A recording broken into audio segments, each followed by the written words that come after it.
When we think about what it truly means to be strong, the image that comes to mind is often someone victorious, right? But what if I told you that real strength isn't just about winning, but about what you do after you've won?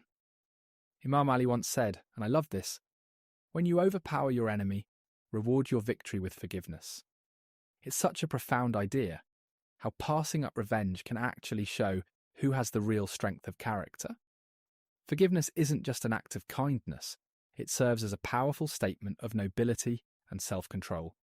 It says, I've got the power to harm, but I'm choosing not to. And isn't that a true show of strength? Take Nelson Mandela, for example. After decades of oppression, he could have easily sought revenge. And yet, he chose to forgive. He put reconciliation over retribution, building bridges rather than walls. I mean, isn't that the kind of leadership we all aspire to witness? Here's a question to think about. How often do we see this level of forgiveness from today's leaders? Are they willing to set aside ego and anger for the greater good? It's not easy, is it?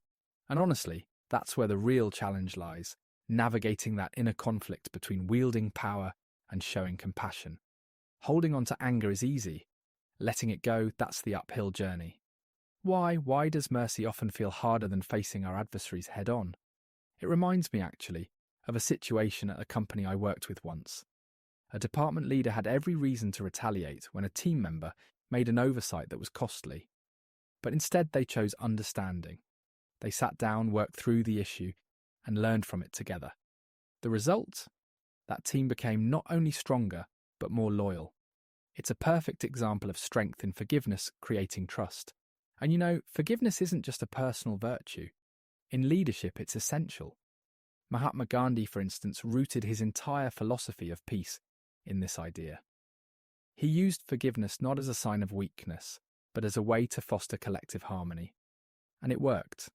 It worked because people could feel the sincerity in his actions. So here's another question for you.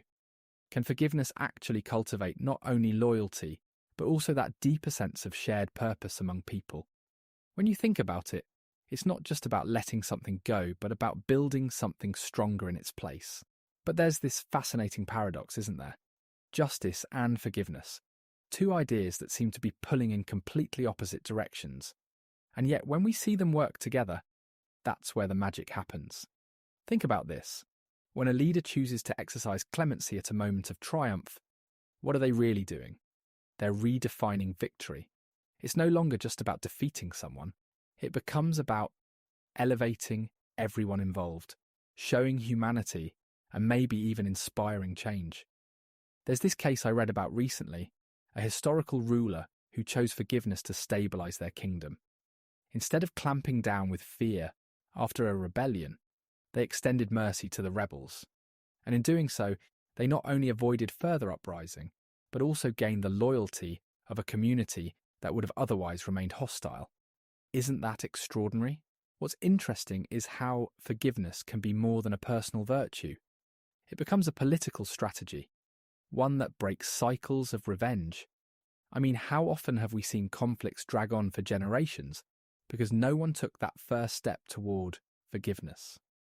If we look at history, post-World War II reconciliation between the US and Japan is a pretty compelling example. Diplomatic forgiveness shifted what could have been a bitter animosity into a long-standing alliance.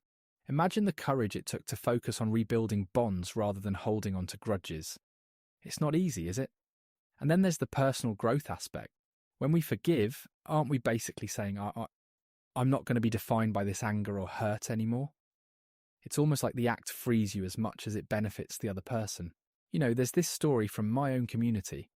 It's small but impactful. A neighbourhood dispute over property lines could have spiralled into lawsuits and hostility. But instead, one party extended an olive branch. They sat down, hashed things out, and came through stronger. Now, years later, they're not just neighbours, they're close friends. Isn't that powerful? So here's something to think about. How does forgiveness shape not only individual lives, but entire communities? Can it really influence societal views on power and authority in a meaningful way? So let's explore this. Can forgiveness act as a form of gratitude? It's a fascinating perspective, isn't it? The idea that forgiving someone could be a way of saying thank you, not just to them, but to life itself for the lessons it's offered. I mean, think about it. When we release those grudges, we're not just letting go of past hurt, we're honouring everything that brought us to this moment. Every challenge, every crossroads, it all plays a part in shaping who we become. And forgiveness, that's the way we express our gratitude for those experiences, even the tough ones.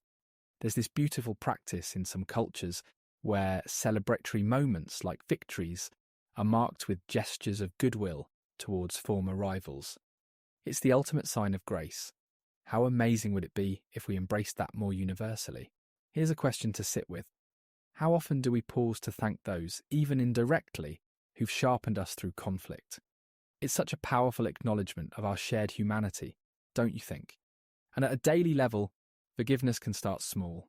Could be mending a friendship, letting go of a workplace disagreement, or simply responding with grace when someone cuts you off in traffic. These are tiny acts, but they add up. And I think they contribute to a culture where mercy starts to outweigh retaliation. You know, there's a really interesting case study on community conflict resolution. In some of these initiatives, they bypass punishment altogether, focusing instead on reconciliation and understanding. And it works.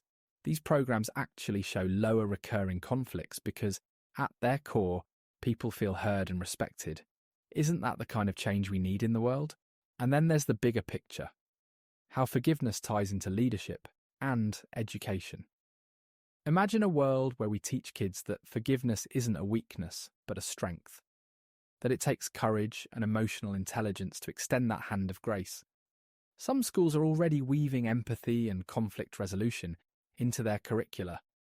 And honestly, that could be a game changer.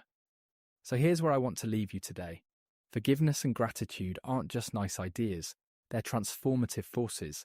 They shape relationships, communities, even entire nations. And they remind us that strength isn't about how hard we hit back, but how willingly we let go. And with that, I want to say thank you for joining me on this exploration of what it truly means to lead with grace. Keep forgiving, keep growing, and maybe, just maybe, start seeing every challenge as an opportunity to show your strength in kindness. On that note, we'll see you next time.